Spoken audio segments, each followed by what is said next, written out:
होता है।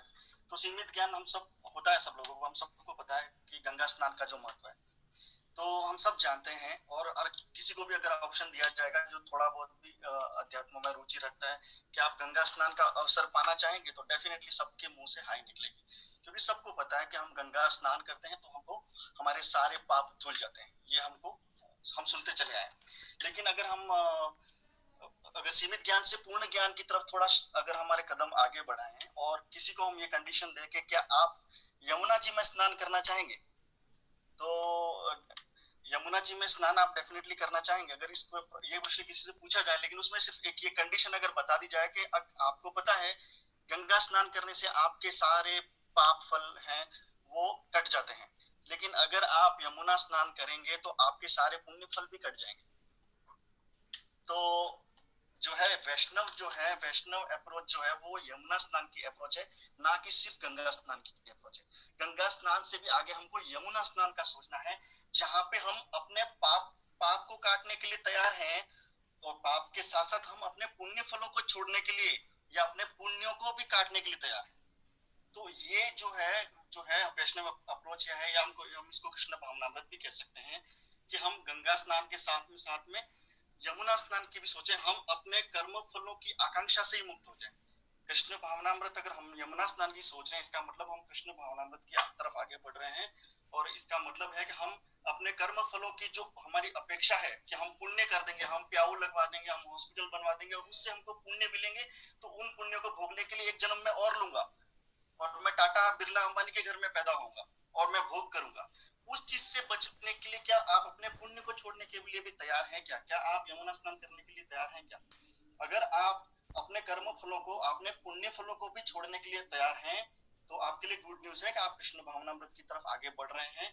और आपका उद्देश्य अब इसका मतलब ये आपका इंडिकेशन है, ये इंडिकेट करता है कि आप जो है अगर पुण्य कर्म फलों को छोड़ने के लिए तैयार हो, मतलब आपका जो मुख्य उद्देश्य है अब वो बन गया है, वो भगवान की प्राप्ति हो गया है। आपका जो मुख्य उद्देश्य हो गया है वो भगवत धाम की प्राप्ति हो गया है, अगर आप यमुना स्नान करने के लिए तैयार हो। तो नटशेल में मैसेज यही है कि हमें कर्म करते हुए भी कर्म फलों से नहीं बंधना है, कर्म से बद्ध न होना है, पाप से तो कर्म बद्ध नहीं होना है, उसके लिए हमको डेफिनेटली गंगा स्नान करना है, लेकिन हमको पुण्य से भी बद्ध नहीं होना है और हमको यमुना स्नान भी करना है। तो नटशेल में यही है कि जो हम जिसको एक वर्ड में समझते हैं युक्त वैराग्य, उसको प्रैक्टिस करने की कोशिश करनी। हरि बोल प्रभु। हरी हरि बोल। बहुत सुंदर, बहुत सुंदर, बहुत सुंदर गुरु। हरी हरि। हरे कृष्णा। रेखा माता जी कुछ बोलना चाह रही थी। हरे कृष्णा, सभी को सादर प्रणाम।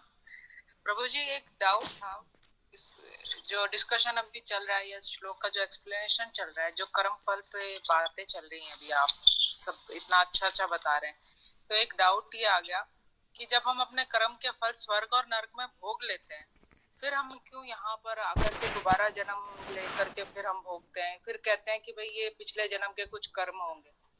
तो इस पर मैं कुछ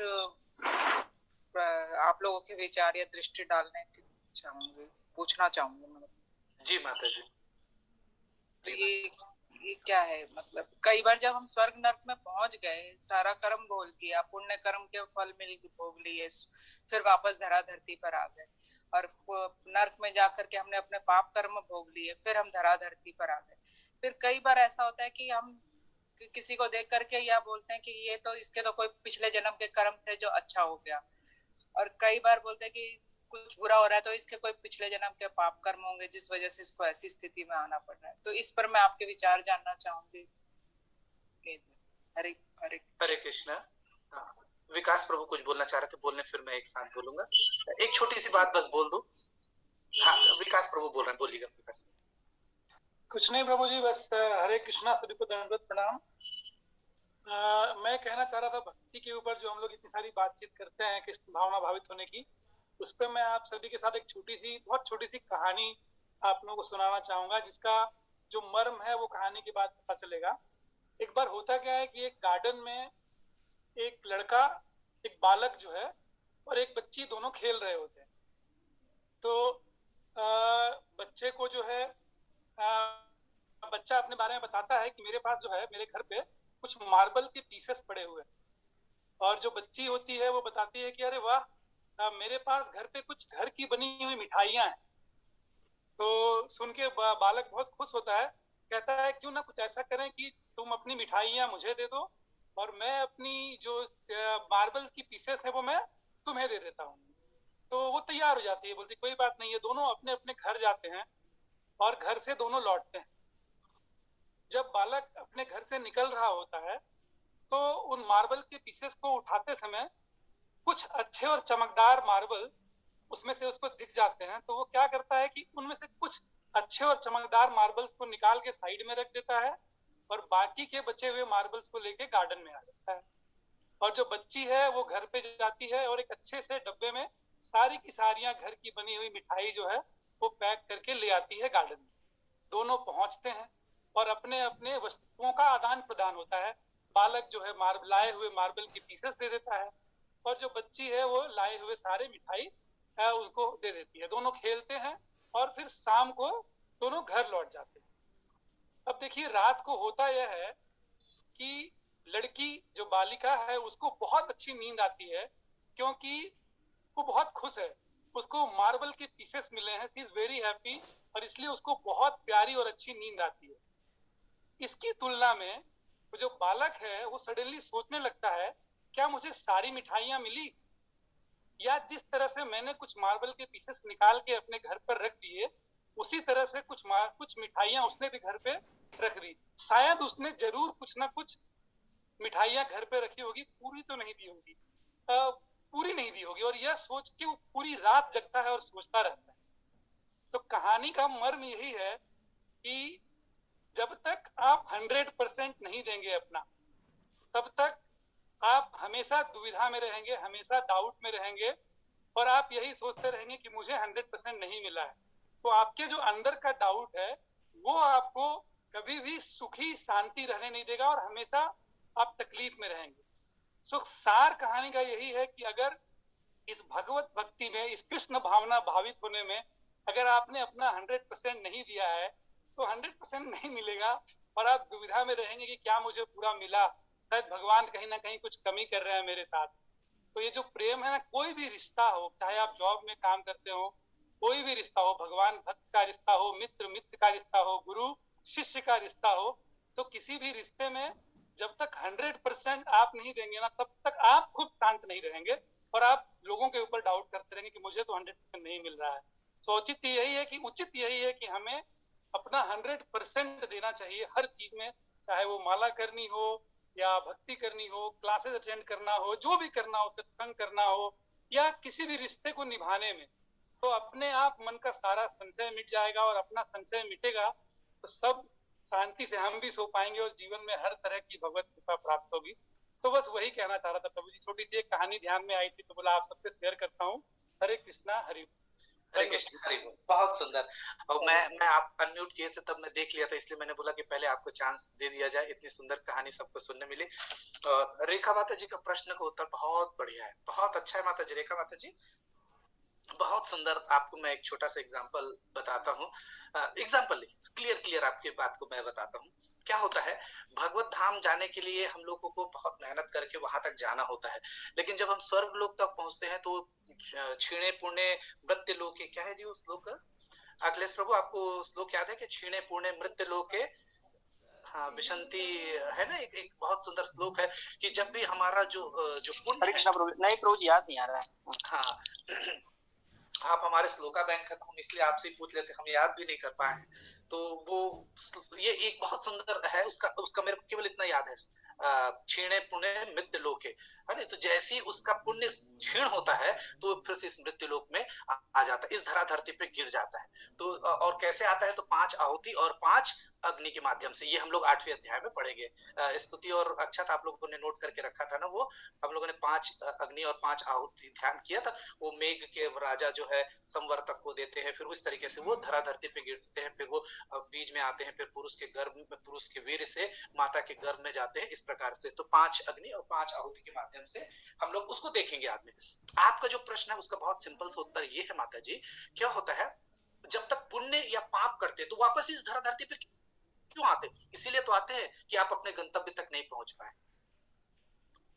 आपको अपने गंतव्य तक नहीं जाएंगे तब तक यही घूमते रहना पड़ेगा। तो क्या होता है, कोई कीड़े बन गए, मतलब बहुत गंदा काम किया, तो पुण्य इस कर्म में, इस योनि में बहुत गलत काम किया, तो उसको दूसरा योनि मिल गया। मतलब किसी को बहुत सुंदर बाल का शौक है, हे भगवान काश मेरे बहुत अच्छे अच्छे बाल होते, तो भालू बन जाता है नेक्स्ट जीवन में। बहुत सुंदर बाल भगवान उसको दे के दे देते हैं, ठीक है ना। किसी को बहुत सुंदर सोने के, भगवान मुझे तो कभी आराम ही नहीं मिलता, आराम ही नहीं, यम यम वापि स्मरेन मुक्त कलेवरम, है ना वो श्लोका जी। तो अंत काले च मामेव, तो ये श्लोक परिलक्षित होता है कब, जैसे वो याद करता है भगवान में, तो उसको अजगर बना देते हैं भगवान। अच्छा भाई तेरे को सोने का शौक था, एक काम रह गया तेरा, तो इस जीवन में अजगर बन जा। तो ये जिस प्रकार का यम यम वापी अंत काल, ये जो जिस रूप में अंत काले क्षमामेवा, अंत काल में जो जिस रूप में मुझे स्मरण करता है, उस भाव को, उस शरीर को वो प्राप्त करता है, भगवान बता रहे हैं। तो ये क्या होता है, उस रूप में उस भाव को प्राप्त हो जाता है। अब आपका कहना है अब पुण्य खत्म हो गया तो बेचारा जाएगा कहाँ, यही कर, बाकी सारे तो भोग योनि है माता जी, केवल मनुष्य योनि जो है वो कर्म योनि है। यहाँ कर्म करके आप अपने गंतव्य तक पहुंचने का प्रयास करते हैं। इसीलिए कहा जाता है कि देवी देवता तक तरसते हैं इस मृत्युलोक में आने के लिए, क्योंकि वहां से जाना बड़ा कठिन है, यहाँ पे साक्षात्कार हो जाता है। देखिए जो अखिलेश प्रभु जी बोल रहे थे कि पुण्य कमाने के बाद वो अंबानी या किसी के घर पैदा होकर भोग देना चाहते हैं, लेकिन किसी अंबानी की, जो नीता अंबानी है शायद ना, नीता अंबानी है, तो वो क्या 3 महीने का गर्भ होता होगा उनका, उनके पेट में बच्चों को 3 महीना रहना पड़ता होगा। वो करोड़पति है तो हो सकता है जल्दी डिलीवरी होती होगी उनके यहाँ। नहीं मतलब आप देखें, वो जो बच्चा पैदा होने वाला उसको भी 9 महीने का गर्भ का दर्द सहना पड़ा, उस माँ को भी। तो ये है जन्म। और कहाँ रहना पड़ता है, तो सब माँ लोग को पता है कि बच्चा कहाँ रहता है। और आप मिर्ची खाते हो तो उस बच्चे के साथ क्या होता है, आप जब चूना खाते हैं तो उस बच्चे के साथ क्या होता है नहीं, आप खट्टा खाते हैं तो बच्चे के साथ क्या होता है, आप सबको पता है। तो आप देखिए, और बुखार होता है तो ऐसा होता है कि उनको सुई लगाते हैं तो धीरे दर्द देता होगा। भाई आप करोड़पति बच्चे हो तो धीरे दर्द देगा, और अक्षत प्रभु आपको तो बहुत तेज लगाएंगे हम। ऐसा होता है क्या? नहीं। तो भाई बीमार भी पड़ते हैं तो बराबर का तकलीफ। भगवान कितने संभाव है, मैं आपको ये रखना चाह रहा हूँ, ये बताना चाह रहा हूँ, और कितने दयालु है। करोड़पति हो तो भी जन्म, बुढ़ापे में, अब सुमित्रा माता जी तो कम तकलीफ पाएंगी, और मैं बूढ़ा होऊंगा तो ज्यादा तकलीफ पाऊंगा क्या? नहीं, सबको बराबर तकलीफ पाना है। और मृत्यु तो देखिए, जन्म, जरा, व्याधि और मृत्यु, चारों के लिए भगवान अरबपति खरबपति, देखने के लिए अरबपति खरबपति है, सब रोडपति है। आज फ्राइडे का आप लोग कथा सुनेगा, एक मैं छोटी सी कहानी आज इसलिए नहीं बता रहा हूँ क्योंकि मुझे उस दिन बतानी है ना। फ्राइडे के दिन मैं आप लोग को कहानी बताऊंगा कि इस जीवन का क्या, इस हम लोगों के पद का क्या महत्व है। केवल 2 मिनट है, मैं इसको बता के समराइज कर रहा हूँ कि इस प्रकार से हम लोग बाकी में कर्म योनि में है, भोग योनि में रहते हैं। मनुष्य में केवल हम कर्म करते हैं, और यहीं पे हम लोग आत्मचिंतन कर पाते हैं, आत्म साक्षात्कार की जिज्ञासा कर सकते हैं। जैसे कि सौनक आदि ऋषियों ने एक प्रश्न किया, और राजा परीक्षित ने, महाराज परीक्षित ने कितना सुंदर प्रश्न किया कि मृत्यु को प्राप्त होने वाले व्यक्ति को क्या करना चाहिए। ध्यान से सुनिए, सोचिए।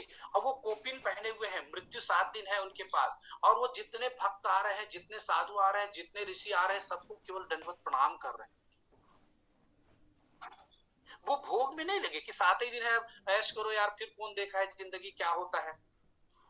जैसे कि सामान्य बहुत भौतिकतावादियों से मिलेंगे तो ये बोलते, अरे कौन देखा है जमान दूसरा जिंदगी, अभी खाओ पियो ऐश करो।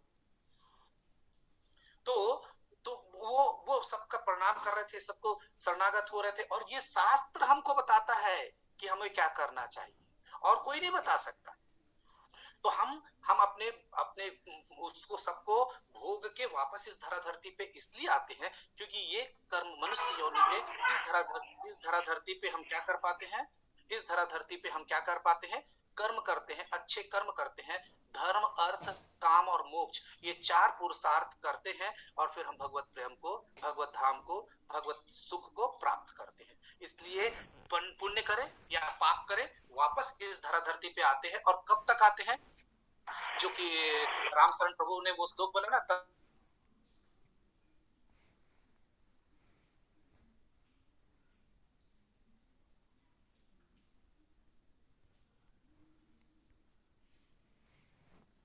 देना चाहिए। 5